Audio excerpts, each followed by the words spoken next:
Chamba Nu fills her long days preparing firewood. Confined to a camp, she and her family survive on rations.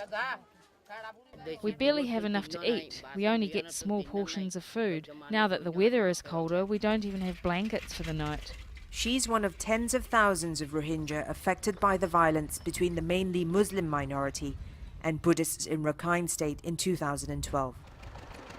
Some Rohingya families have been in the country for generations, but Myanmar considers all of them illegal immigrants. Denied citizenship, they're subject to many discriminatory rules, including those which restrict travel and employment. The UN calls them one of the world's most persecuted minorities. In the past year and a half, there's been more fighting between Rohingya and Buddhists. The latest violence took place in a village in the north some 10 days ago. Human rights groups say more than a dozen people were killed. It's impossible to verify the numbers. The area is off limits to foreign media.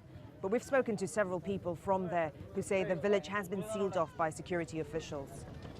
A human rights organization has also conducted interviews with witnesses. There are reports as well coming out of a number of casualties, gunshot wounds and stab wounds, which would indicate violence perpetrated by both civilians and state security forces. The UN has expressed concerns about the levels of violence and called for an impartial investigation. But the government says Rohingya villagers attacked a group of policemen. One of the officers is still missing.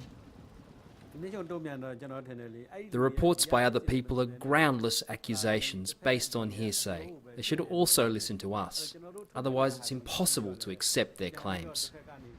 Rights groups accuse police in that area of issuing an order that allows the arbitrary detention of any male Rohingya aged 10 and above. So far, more than 80 people have been arrested. There are few in the country who will speak up for the rights of the Rohingya. For Chamba Nu, life can never return to the way it was. One of her sons was hacked to death during the violence in Sittwe in 2012. Another has been imprisoned since. When asked what she thought her grandchildren's future would be, she replied, "Only God knows." Florence Louis, Al Jazeera, Sittwe, Myanmar.